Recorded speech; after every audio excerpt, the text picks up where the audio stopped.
Yes, आपने बिल्कुल सही पढ़ा। शेयर मार्केट से करोड़पति बनने का फॉर्मूला, यह गेम चेंजिंग वीडियो होने वाली है। 11 ऐसी गलतियां बताऊंगा जिससे लोग एक अनसक्सेसफुल इन्वेस्टर बनकर रह जाते हैं। वो शेयर मार्केट से वेल्थ क्रिएट नहीं कर पाते। अगर आप इन 11 चीजों को करना छोड़ दोगे तो आप भी एक सक्सेसफुल इन्वेस्टर के लिस्ट में आ जाओगे। आप भी एक सक्सेसफुल इन्वेस्टर बन जाओगे। आप वीडियो पूरा देखते हो या नहीं यह मुझे नहीं पता, लेकिन आज आप इस वीडियो को पूरा जरूर देखना। यह वीडियो बहुत ही ज़्यादा इंपॉर्टेंट होने वाली है। इस वीडियो को एंड तक जरूर देखना। So let's explore. नंबर 1, जो एक अनसक्सेसफुल इन्वेस्टर होते हैं वो हमेशा ट्रेडिंग की बात करते हैं। ट्रेडिंग यानी डेली पैसे कमाने की सोचते हैं। देखो, ट्रेडिंग गलत नहीं है, लेकिन ट्रेडिंग से क्या होगा कि आप ज़्यादा पैसे नहीं कमा पाओगे, क्योंकि ट्रेडिंग में बहुत से चार्जेस लगते हैं और आपका पैसा कंपाउंड भी नहीं हो पाता है और ट्रेडिंग में लॉस होने की चांसेस भी काफ़ी ज़्यादा होती है। लेकिन आपको एक इन्वेस्टर बनना है, शेयर मार्केट से करोड़ों रुपए कमाना है, तो आपको इन्वेस्टमेंट पर ध्यान देना होगा। और हाँ, इन्वेस्टमेंट उसे नहीं बोलते हैं कि आंख मूंद कर किसी भी शेयर में पैसे लगा दिया हो गया। इसे इन्वेस्टमेंट नहीं, इसे गैम्बलिंग बोलते हैं। इन्वेस्टमेंट का सही मतलब होता है कि आप जिस शेयर में पैसे लगा रहे हो उस कंपनी का फंडामेंटल आप जानते हो कि कंपनी क्या करती है, कंपनी प्रॉफिट में है भी या नहीं, कंपनी के पास कैश कितने, एसेट्स कितने हैं। यह सब कुछ आपको कंपनी का पता होना चाहिए, तब जाकर आप एक रियल इन्वेस्टर बन पाओगे। जो एक सक्सेसफुल इन्वेस्टर होते हैं वह शेयर बाय करने से पहले वह कंपनी का फंडामेंटल एनालाइज करते हैं, तब जाकर वह पैसे लगाते हैं। अगर आपको कंपनी का फंडामेंटल एनालाइज नहीं आता तो आप ऊपर आई बटन पर क्लिक करके यह वीडियो देख सकते हो। इस वीडियो में मैंने पूरा डिटेल से बताया है कि किसी भी कंपनी का फंडामेंटल एनालाइज कैसे करते हैं। तो इस वीडियो के खत्म होने के बाद उस वीडियो को भी जरूर देखना। तो अगर शेयर मार्केट से ज़्यादा पैसे कमाना है तो आज से ही ट्रेडिंग को छोड़कर इन्वेस्टमेंट में ध्यान देना शुरू कर दो। नंबर 2, अनसक्सेसफुल इन्वेस्टर जो होते हैं वह शॉर्ट टर्म के बारे में सोचते हैं, मगर जो एक सक्सेसफुल इन्वेस्टर होता है वह हमेशा लॉन्ग टर्म की सोचता है।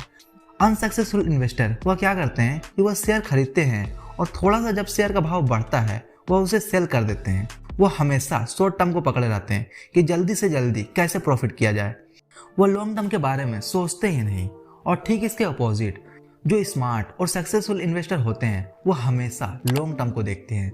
वह एक बार शेयर खरीद लेते हैं तो वह इसे बिना 5 साल या 10 साल के इधर बेचते ही नहीं, सेल करते ही नहीं। वह एक बार शेयर खरीदते हैं और उसे लॉन्ग टर्म के लिए होल्ड करके रखते हैं। आज आप देख सकते हो जो भी आज शेयर मार्केट से करोड़पति बने हैं वो लॉन्ग टर्म से ही करोड़पति बने हैं। राकेश झुनझुनवाला, राधा कृष्ण दवानी, विजय केडिया सभी लॉन्ग टर्म से ही करोड़पति बने हैं, ना कि शॉर्ट टर्म से। लॉन्ग टर्म की बात से वॉरेन बफेट का एक कोड याद आ गया, I never try to make money from share market, I buy shares with the exception that the market will close next day and will not open for 5 years। यानी Warren Buffett कहते हैं, मैं कभी भी share market से पैसे बनाने की कोशिश नहीं करता। मैं इस धारणा के साथ शेयर खरीदता हूँ कि मार्केट अगले दिन बंद हो जाएगा और 5 साल तक नहीं खुलेगा। इसलिए आप भी अगर पैसे लगाएं तो लॉन्ग टर्म के लिए लगाएं। नंबर 3, बहुत से लोग एक गलती क्या करते हैं कि वह हमेशा शेयर प्राइस को देखते हैं कि शेयर का प्राइस कम होगा तो उसे खरीद लेना है, और वह कम प्राइस के चक्कर में ऐसे कंपनी के शेयर बाय कर लेते हैं जिसका फंडामेंटल स्ट्रॉन्ग है ही नहीं। सिर्फ प्राइस देखकर वह शेयर सस्ते में खरीद तो लेते हैं और फिर वह पैसे लूज कर जाते हैं। हाँ, कभी कभी प्रॉफिट हो भी जाता है, लेकिन ज़्यादातर केस में लॉस ही होता है। अभी आप मेरे एक सवाल का जवाब देना, ओके। मान लो आप बाजार आम खरीदने गए और हर जगह आम का जो रेट है वह 50 रुपया है, यानी 1 किलो का 50 रुपया। तो वही एक दुकानदार आपको 1 किलो आम 30 रुपये में देता है। आप बोलोगे वाह यह तो सस्ता है, आप उसे खरीद लोगे। फिर घर जाने के बाद आप देखते हो कि सारे के सारे आम सड़े हुए हैं। तो यहाँ पर आपको नुकसान हुआ या फायदा? नुकसान, राइट। वैसे ही आपको शेयर खरीदते समय सिर्फ शेयर का प्राइस नहीं देखना है, आपको उस कंपनी को देखना है। कंपनी किस चीज़ का बिजनेस करती है, उसका फाइनेंशियल स्टेटमेंट, उसका balance sheet, cash flow, company का आज तक का क्या रिजल्ट है, आपको देखना है। आपको ऐसे ही आंख मूंद कर किसी भी कंपनी के शेयर को बाय नहीं करना है। Number 4, unsuccessful investors see quantity and successful investors see quality. Yes, आपने बिल्कुल सही सुना। जो अनसक्सेसफुल इन्वेस्टर होते हैं वह क्वांटिटी पर ध्यान देते हैं कि किसी भी तरह से ज़्यादा शेयर कैसे खरीद लिया जाए। वह क्वालिटी के ऊपर ध्यान ही नहीं देते हैं। मैं फिर से आपको वही आम वाला एग्जाम्पल देता हूँ। मान लो आपको एक तरफ 5 आम मिले मगर सड़ा हुआ, और दूसरी तरफ आपको 1 आम मिले लेकिन ताज़ा, मीठा, फ्रेश रहे, तो आप कौन से आम लोगे, 5 आम या 1 आम? ऑब्वियसली 1 आम। बस उसी तरह शेयर मार्केट में भी है। क्वांटिटी पर ध्यान दोगे तो पैसे डूब जाएंगे, मगर क्वालिटी पर ध्यान दोगे तो भले मात्रा कम रहे लेकिन पैसा 10 शेयर के बराबर कमाओगे। इसलिए जब शेयर खरीदो तो ज़्यादा भले ना खरीदो, कम खरीदो, क्वालिटी खरीदो। नंबर 5, आज के डेट में जितने भी सक्सेसफुल इन्वेस्टर है या फिर सक्सेसफुल बिजनेसमैन है, उनसे अगर पूछा जाए कि आप इतने सक्सेसफुल कैसे बने हैं, तो वह एक ही चीज बोलते हैं, लर्निंग। वॉरेन बफेट, इन्हें तो आप जानते ही होंगे, ये दुनिया के सबसे सक्सेसफुल इन्वेस्टर हैं।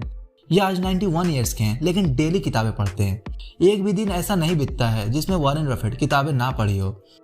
किसी महान पुरुष ने कहा है, अनपढ़ वह नहीं जो पढ़ नहीं पाते, अनपढ़ तो वह है जो सीखना नहीं चाहते। अगर आपको सक्सेसफुल इन्वेस्टर बनना है तो सीखना जरूरी है भैया। बिना लर्निंग के अर्निंग कतई नहीं हो सकता। Learn more, earn more.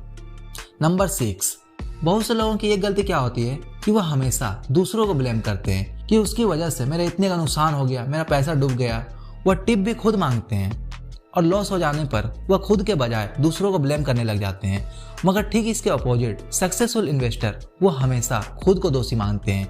अगर उनको लॉस भी हो जाता है तो वह खुद को ब्लेम करते हैं, मैंने अच्छे से रिसर्च नहीं किया, मैंने सीखा नहीं, इस वजह से मुझे लॉस हुआ। इन लोगों का एटीट्यूड ऐसा रहता है। आप भी ऐसे बनो, नुकसान हुआ तो दूसरों को ब्लेम मत करो, खुद को ब्लेम करो, तब जाकर आप एक अच्छे इन्वेस्टर बन पाओगे। Number 7, unsuccessful investor remains dependent and successful investor remains independent. जैसा कि आप इस इमेज को देख रहे होंगे, यह इमेज एक रियलिटी दर्शाता है। ज़्यादातर लोग आपको ऐसे ही मिलेंगे जो दूसरों के ऊपर डिपेंड रहते हैं। दूसरा कोई बोला कि इस कंपनी के शेयर खरीद लो तो वह खरीद लेते हैं, दूसरा बोला मत खरीदो तो नहीं खरीदते। अगर आप दूसरों के ऊपर डिपेंड रहोगे तो आप कभी भी अमीर नहीं बन सकते। दूसरों के छाया में रहोगे तो छिप जाओगे। अपनी परछाई बनाने के लिए खुद धूप पर खड़ा होना पड़ता है। आपको खुद से सीखना होगा।